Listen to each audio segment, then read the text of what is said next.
So apparently, after 2 to 3 minutes into a date, you've already decided whether you want a second date with that person. I don't know if that's true. Well, I saw it online. Well, it must be true. I take a bit longer. Yeah, I think I do too. I've definitely gone on a second date because I'm not sure. By third date, you should know. I do a lot of stuff, but I'm not sure.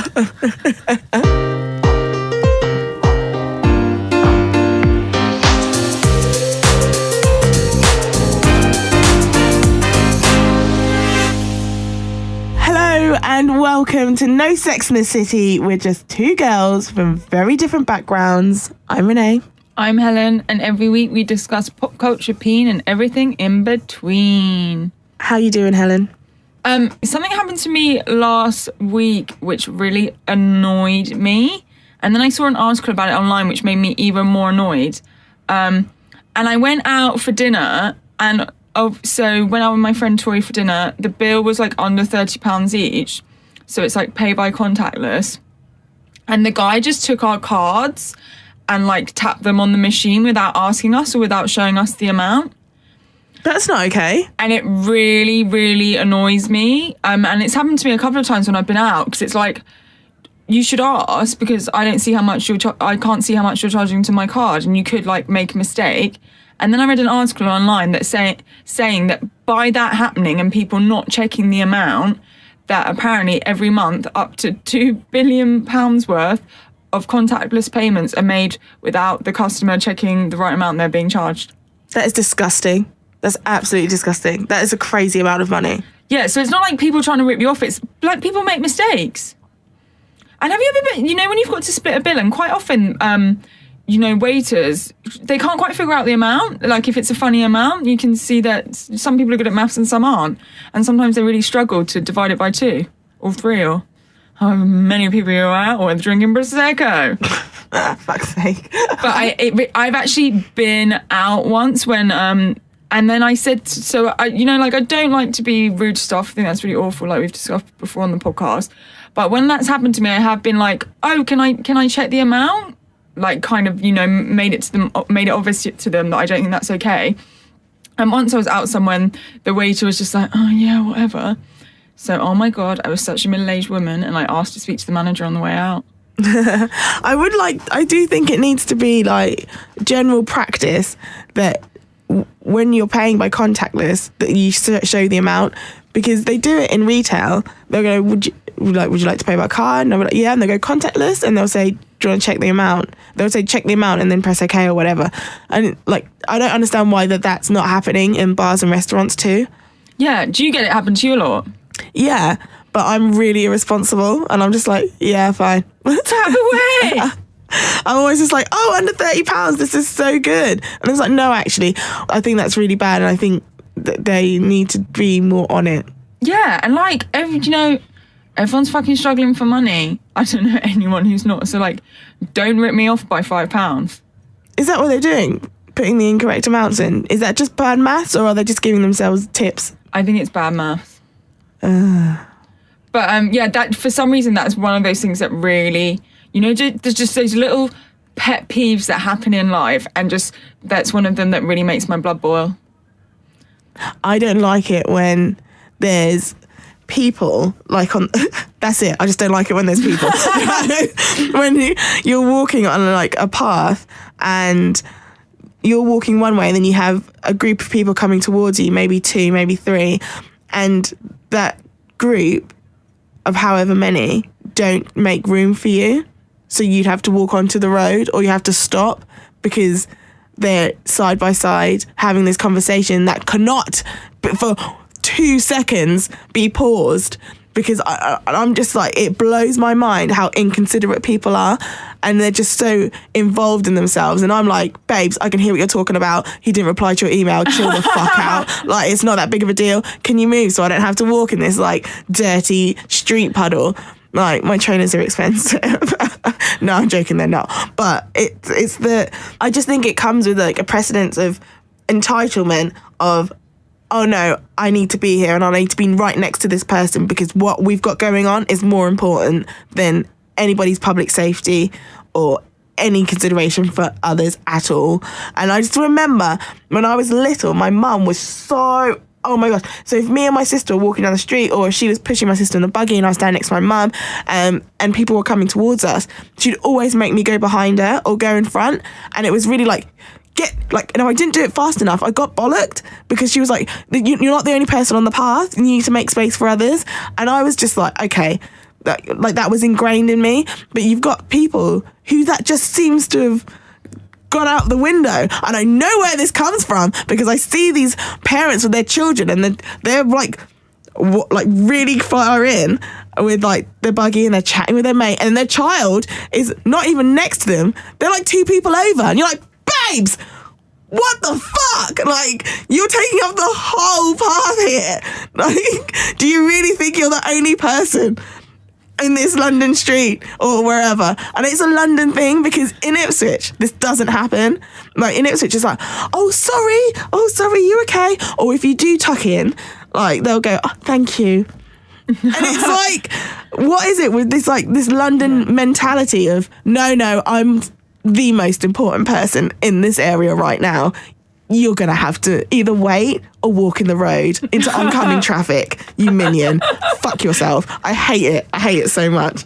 It's interesting what you say about kids. When did, going shopping and taking your whole fucking family, including your husband that looks bored shitless, and your 3 kids out shopping with you, like, the husband should take the kids to the park and you just go shopping and, like, have some time out. I know you're in love and all, but that really annoys me. I always thought that they brought the kids, especially around this time of year, because they want to see the lights.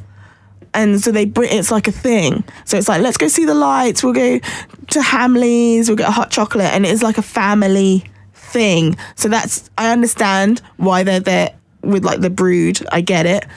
But what about when it's not Christmas? And the whole fucking herd's there. Have you got any other pet peeves?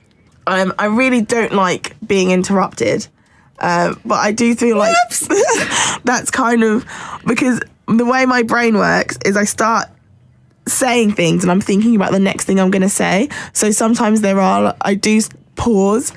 Sometimes I pause for comedic effect. Sometimes I pause, pregnant pauses as they're called, just to amp up the emotion of something. But a lot of the time I'm pausing because I'm trying to articulate in my mind how I'm going to structure what I'm going to say. And I always find that like people will jump in a lot and I'm like, well, I haven't finished saying what I'm going to say. Or they'll come and like jump in and they'll say something and you're like, yeah, that's exactly what I was saying. But if you would have let me finish, you fucker. How are we friends then? Because I'm quite bad at interrupting you. So much so that you told me to stop doing it. And I like to think I have. Exactly. And then that's fine. That's how we're friends. But it's just that there's like, I find it a lot in like office boardrooms. I think you've said this before about the Obama administration, was it? Where if a woman gets interrupted, the other girls are like, I'm sorry, what were you saying? Yeah, they had a pact.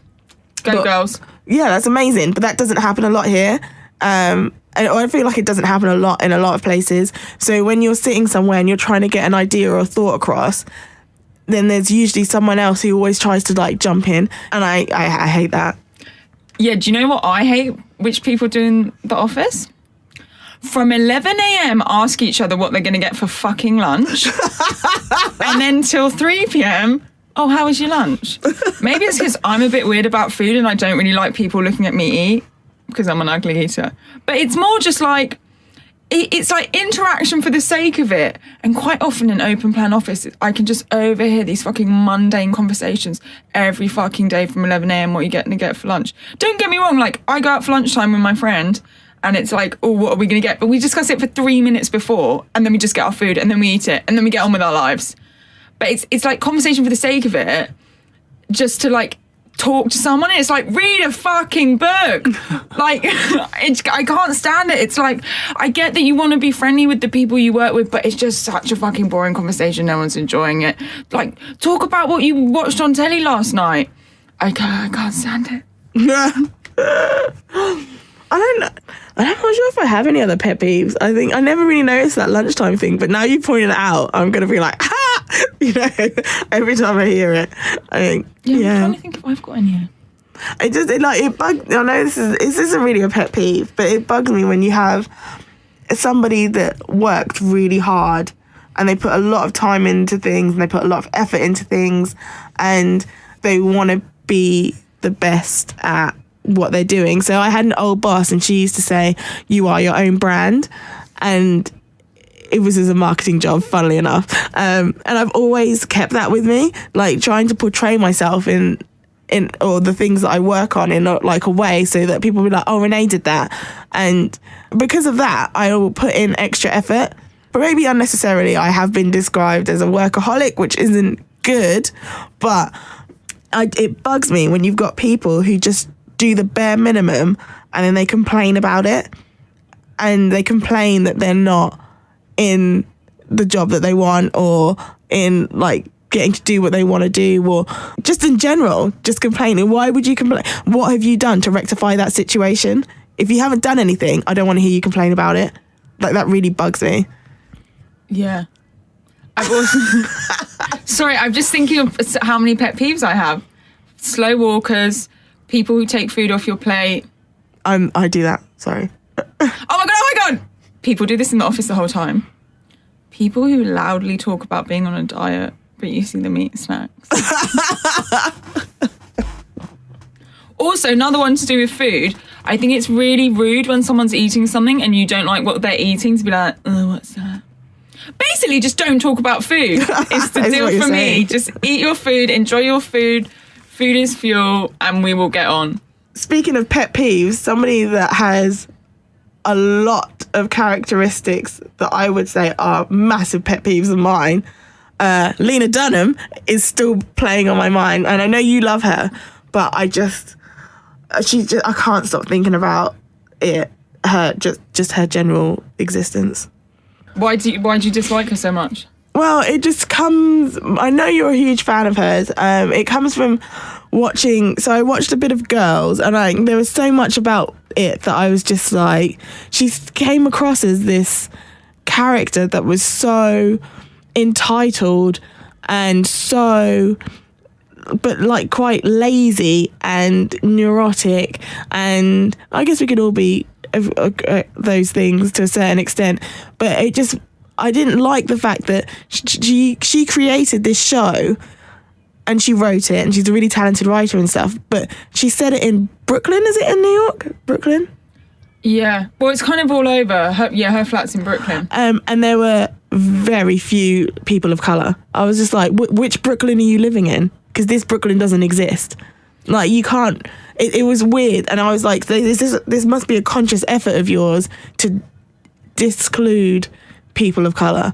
And I was just like, that's not okay. And then since Girls, which I had to stop watching because I was just like, oh my God, what are you moaning about now? You've got nothing to complain about, and yet here you are, always naked, unnecessarily naked. I don't get why she's always naked. I'm all for nudity, get it out, it's wicked. But in context to things, she just seemed like she was naked because, like, this is my show, so I'm going to use this opportunity to be naked. I don't want to see that. Like, not that, I just don't want to... What? No, I don't need to. I don't need to see you naked all the time.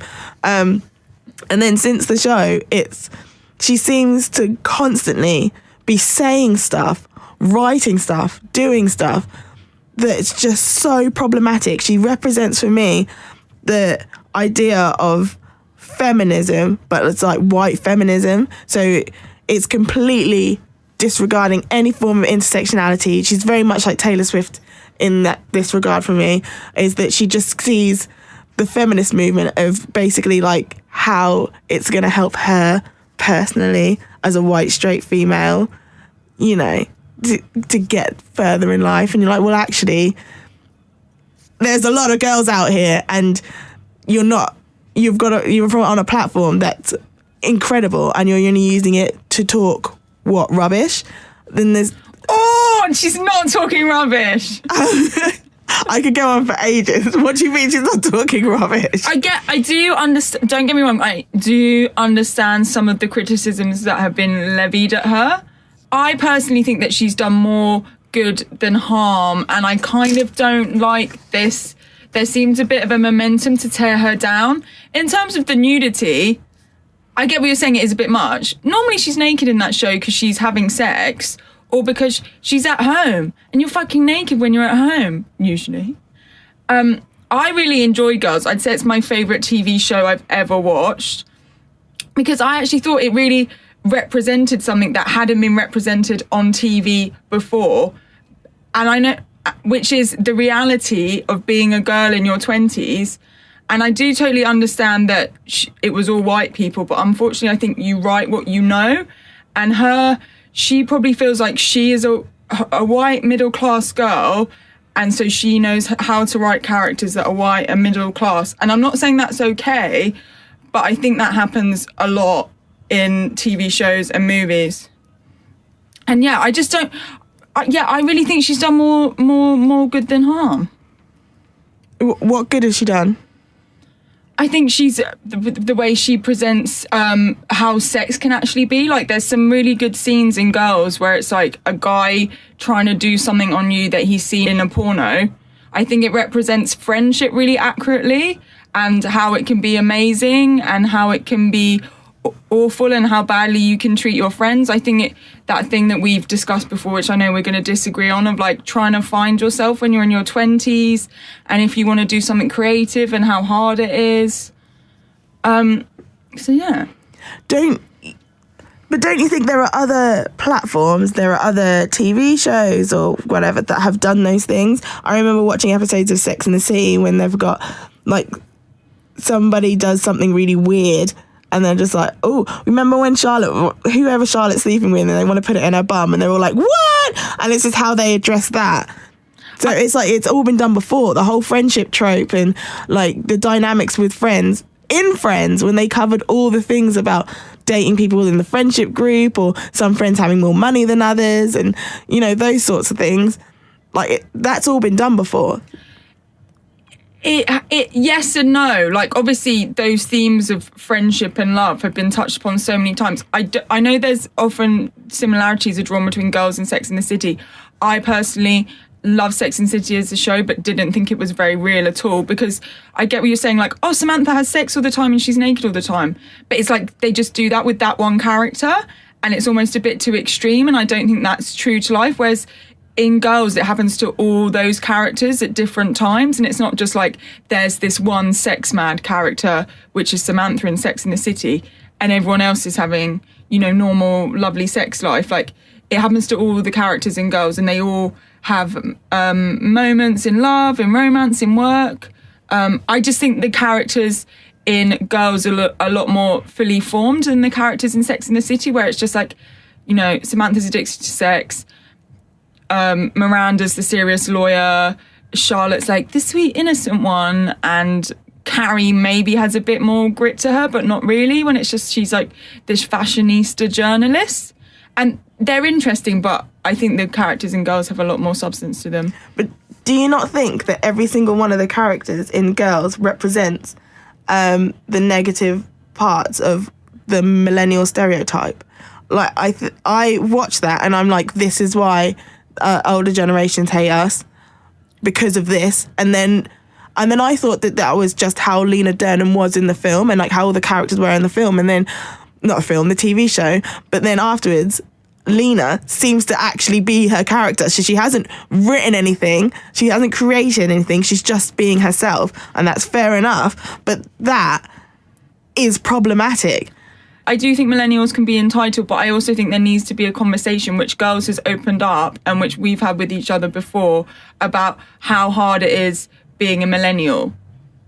Yeah, but I think that didn't she quit a job in GQ or something in Girls, and just to go off to do nothing, and then complained about it to like her parents being poor or something like that?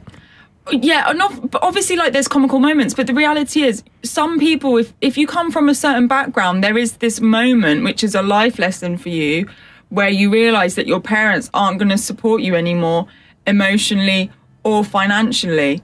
And that probably happens to a lot of people, and I don't think it has been represented before. So I'm hold on. So firstly, you think that their parents will stop supporting you emotionally? No, it's like when it's like you've got to figure out stuff yourself. I think your parents don't stop supporting you emotionally. Maybe that's the wrong way to say it. When it's a bit like, oh, you've got to sort this out yourself. When you're younger, you always kind of look to your parents to, you know, just like help you with bills or, you know, find a flat or that type of thing. And part of being an adult is learning how to do that stuff yourself. Yeah, I'd like to think that parents would still be like, if you were upset or if you had an issue or something, they'd still listen and still be there for you, like, emotionally. But, like, to leave you on your own 2 feet to go and figure out stuff, that I get it. Let them, like, fly the coop. But I think that is a defining moment for a lot of people in their late teens or 20s of, like, I've got to sort stuff out myself now. Yeah, but don't you think that there's been a plethora of TV shows and films and things where parents have gone, no, you're doing this on your own. And like literally that storyline of a young person or a young adult going through some issue, turmoil, going to their parents and their parents being like, no, that's it, you're cut off, you need to sort it out yourself. And then them overcoming it and figuring out that they can do things. That is a common storyline throughout media. I get what you're saying, but personally, Girls, for me, was showing it very accurately of how it is for girls in 2017 or, you know, the last couple of years when it's been aired. Yeah. I mean, like, I can see why that is, like, the modern version of that same storyline, but I just can't... The stuff that Lena has done since outside of the show as well... It just blows my mind that if any other person, this is just the fact that she's able to do, she comes out, she'll write something horrendous in her book. Everyone's like, hold on, what have you just said? And she goes, oh, I'm sorry, I didn't mean to say that. And then she's allowed to do it again. Then she comes out and then she like slags off Odell Beckham Jr. and just puts all of her insecurities on him when he doesn't even know she exists. And then she goes, oh yeah, sorry, I shouldn't have done that. It seems to be every week she keeps doing the same things and yet she's still allowed to keep going. What do you mean by allowed? Like, who's going to stop her? Like, this is the thing. Girls isn't running anymore. Like, she is a person now and she's got a platform. Like, but there's no way that could be taken off her. No, and I don't think it should be taken off her at all. What I mean is, you need to learn from your mistakes. Like, you've opened your mouth and you've said something that marginalises a group of people, that makes light of abortion, that makes light of sexual abuse, and you're not stopping to think, oh, actually, maybe I should read more about this, or maybe I haven't experienced that and it's not my place to say. She doesn't, and she just keeps just talking. And you're just like, oh. I do understand what you're saying and why you are so frustrated, but because I really enjoyed Girls as a TV show, I am a fan of her. And it's that thing of like, can you separate the art and the artist? And so because her TV show really meant something to me, it doesn't mean I agree with everything she does. And I do think she's very young and she's put her foot in it, but it's a hard one. And it's kind of interesting, you know, with recent allegations that have come out about like sexual harassment. I think the like discussion between can you separate the art and the artist, like I feel like no one was that shocked by the Harvey Weinstein allegations, but Kevin Spacey, if you didn't, now stuff's come up, but you know, to the general public, were quite shocking. And you know, it's awful what have happened to people, and that's crucially who it's most upsetting to. But also, if you're a big fan of people's work and it's meant something to you, it's also you know, it's upsetting. You feel saddened to hear that news, not just for the victims, but also for what their art has meant to you. Yeah, I get it. It is quite difficult. I always make a conscious effort of being, when people can say, oh, who are you a fan of? And I'm like a fan of their work as opposed to them as a person, because for so many times that things like this have come out and people have said stuff, they've done stuff, and I'm just like, oh, that's really annoying because I really like that album, you know? It is quite tricky, but I think there comes a point where the reason I don't particularly like Lena Dunham and what she stands for is that everything that's come out of her mouth has been replicated in girls. And I understand what you're saying is that it's, you know, the voice of a millennial, like a demographic. The voice of a generation. Not a voice of a generation, a voice of a certain percentage of a generation. And I get it, that's who it speaks to, that's who it's written for. Great, enjoy it. But I personally don't feel like that was ever for me, so that I look at it objectively. If she's, the way she acts in that show is how she acts in real life. Like I mentioned, she's not learning anything new. She's not, yeah. The way the show is tied up, the last episode is kind of like she's learned something and she's finally standing on her own 2 feet. Isn't she pregnant from a one-night stand? Yeah, but she decides to look after the baby. That's a very simplistic version of it. There's like this scene where she moves back home with her mum, and then the character Marnie comes to help. And the first half of the episode is like they're just doing all the looking after the baby, and then her and her mum have this amazing argument of like, and her mum really shouts at her, it's like, everyone's fucking tired and everyone's struggling. And there's this moment where you almost see it kind of flick in Lena Dunham's character Hannah's head. And so Marnie, her friend, is looking after her little baby, and then she goes and takes the baby off her. Yeah, why couldn't that mum shouted at her at the beginning of season 1? We're all tired. It's such a good scene. But then why hasn't that clicked in real life for her? I don't understand. Yeah, but even great people say stupid stuff, you know, and I'm not excusing any of it. I really feel conflicted about it. But I know why you hate her. I don't hate her. I don't know her, but I don't like anything that she stands for. Yeah, maybe she should think a bit more before she says stuff. But she's still pretty young. People say stupid stuff and put their foot in it. Yeah, but I feel like if you do that once, you would learn from it. And it's always on such a huge scale as well. It's not like, you know, like Ketty Hetty, who like made fun of those builders, you know, in McDonald's that time, and it just went viral. And that only went viral in the UK, like for a short space of time. Mate, people don't even talk about her anymore. But she's definitely not going to do that again. Lena Dunham, whatever. I say Dunham. She says things. They get blown up on a huge scale globally.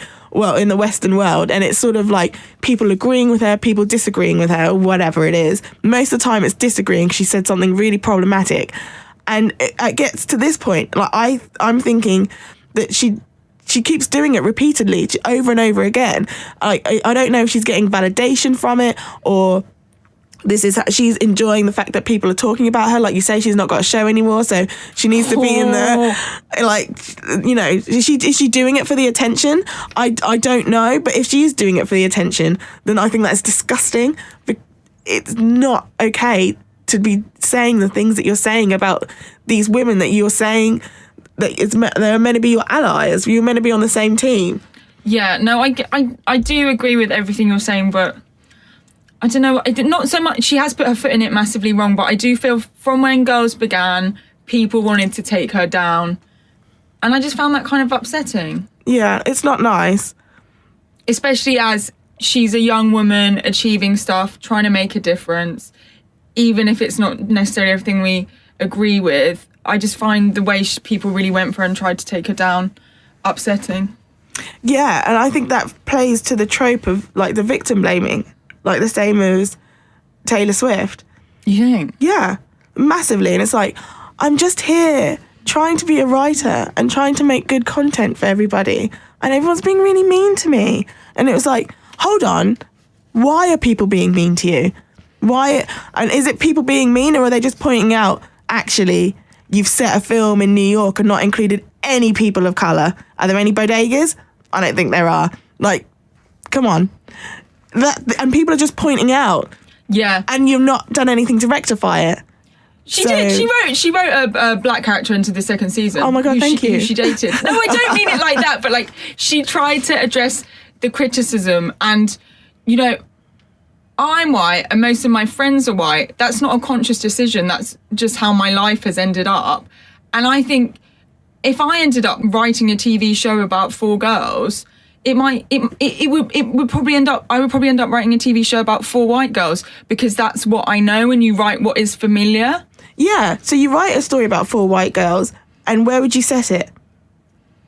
London. Yeah, and then when you're out and about in London, and you're in the pubs and in your bars and you're at your brunches, are you surrounded solely by white people or a couple of people of colour maybe serving you in the background? No, because you think when you're casting things and you think about what environment because as a writer, I'm not a writer so I don't know, but if you're writing a TV show, I'm assuming a lot of thought goes into how things are represented and how things are portrayed, camera angles, lighting, mise en scène. Yeah, I did media studies A-level. What are you talking about? Yeah. What's that? But it's how you can read a scene, but from without any dialogue. So the mise en scène can be sound, like diegetic sound, non-diegetic sound. So that sound that's either a soundtrack or sound that's like a knock on a table, and that's the But then you can have it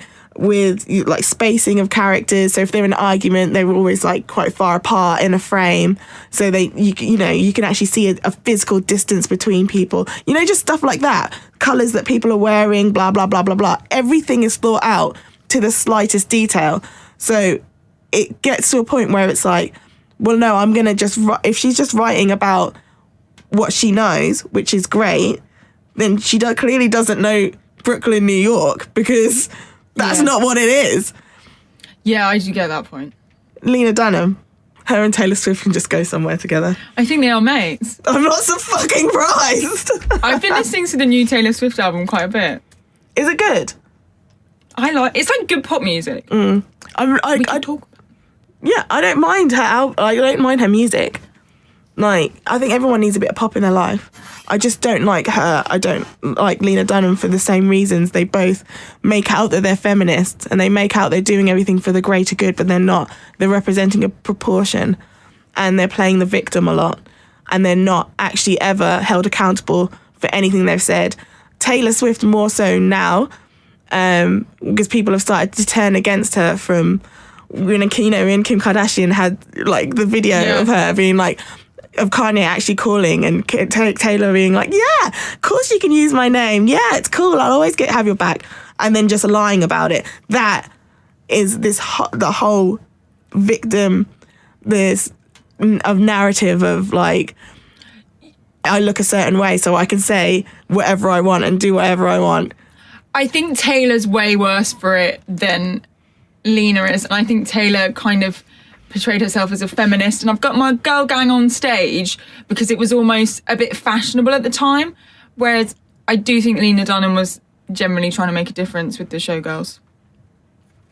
Maybe, but everything she said whilst the show was on and since has said otherwise, saying, oh, I wish I'd experienced an abortion. What? Why would you say that? Or saying in her book that she used to give her sister sweets so that she'd let her touch her. That is sexual abuse. If anybody else came out and said that. Have you read her book? No. I read excerpts of it. Excerpts from it in I think, what was I reading? It's either the Financial Times. Oh, darling. No, it wasn't the Financial Times. New York Post, I think. Yeah, I just don't think I know what's real and what's not with Lena and Taylor. I feel like they're both, well, which is true for a lot of celebrities, mostly musicians. But like with Lena, I expected more visibility and like more reality from her. And I don't know, they're both making out that they're feminists and they're here for women, but their actions seem to say otherwise, and I just don't think that is helpful for women, because it's quite it means that we're not in a cause together.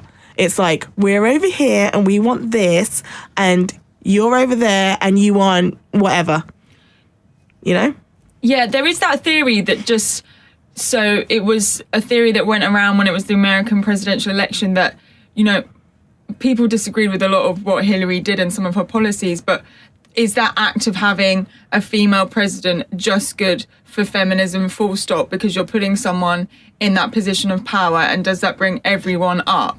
And does that send a message out? And I think that could be applied to Lena Dunham in a way. Is a 25-year-old girl being... Is she only 25? Well, she's 31 now, but when the girl started, she would have been about 25. Is a 25-year-old girl having a massive HBO show that she writes, stars in, directs, just good on that very basic level of a girl of that age being given that opportunity? And I think it's an interesting theory. But did she get that opportunity from her dad? Was that a thing? Did I make that up?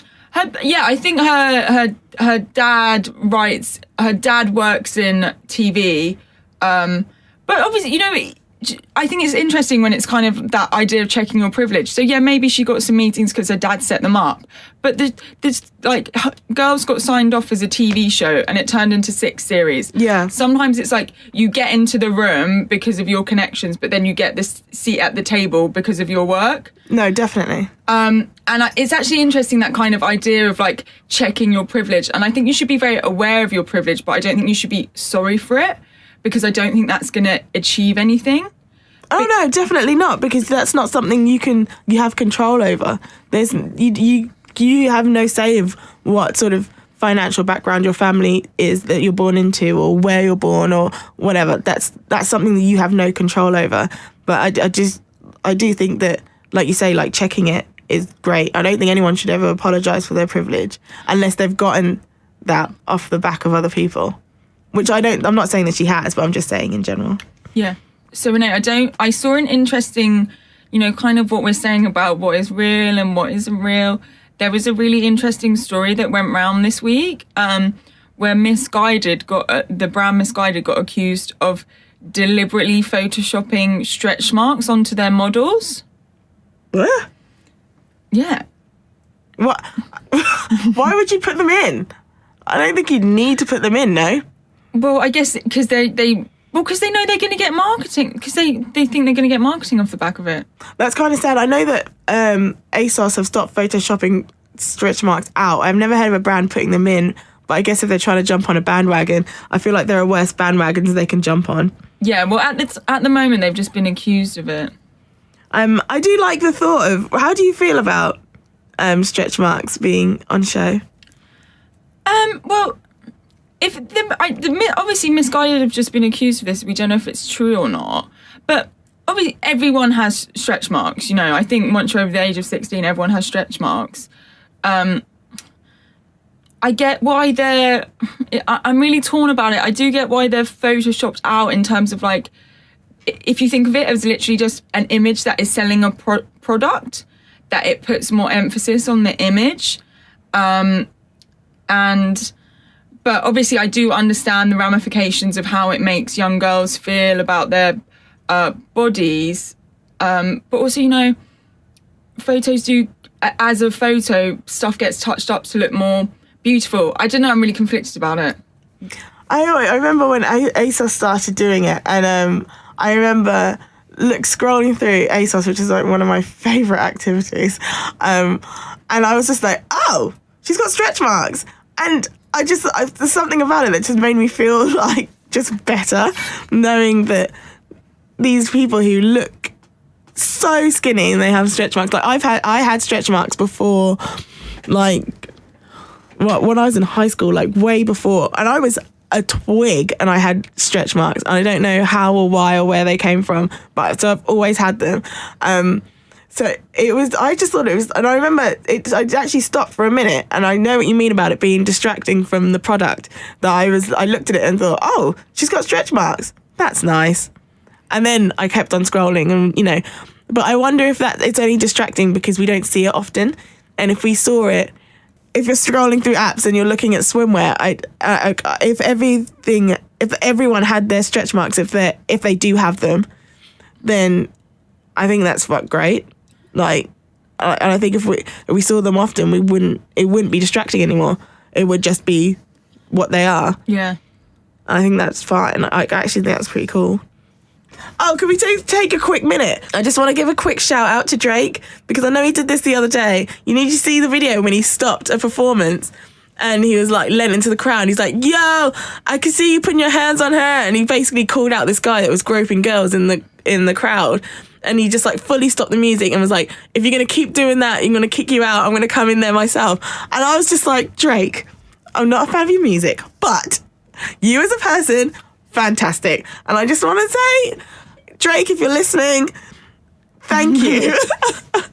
Because I feel like if more guys did that, then there wouldn't be a problem. Like, if more guys were called out by other guys, I get that they might be feeling nervous of, you know, some sort of like physical altercation, but just the other day I was trying to walk down the stairs in the bus and this guy wouldn't move and he had his hands all over me as I was trying to get past, like squeeze through the space. And I just think, like, if there was a guy like a Drake that was like, dude, what are you doing? Let her pass. You know, creepy guys would think before they touched. Yeah, definitely. Because I think if that's happening to you, you go quiet because you go into like survival mode. And yeah, I think it's pretty. I'm a massive Drake fan anyway, and I think it's pretty awesome he did that as well, because it sends out a big message, especially as he's a rapper. Thanks, Drake. We love you. Champagne Pappy! So that's it. I think that's enough. I feel like we've rambled on enough for this week. Thanks for listening, guys. That was the latest episode of No Sex in the City. So don't forget to follow us on Twitter and Facebook, and you can use that to get in touch and tweet us your thoughts on what we've said, and you can be like, fucking hell, Renee, you're a moron. Can you shut up?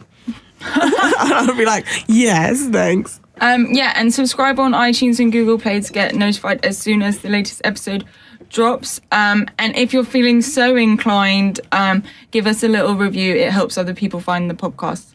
Bye! Bye! Merry Christmas!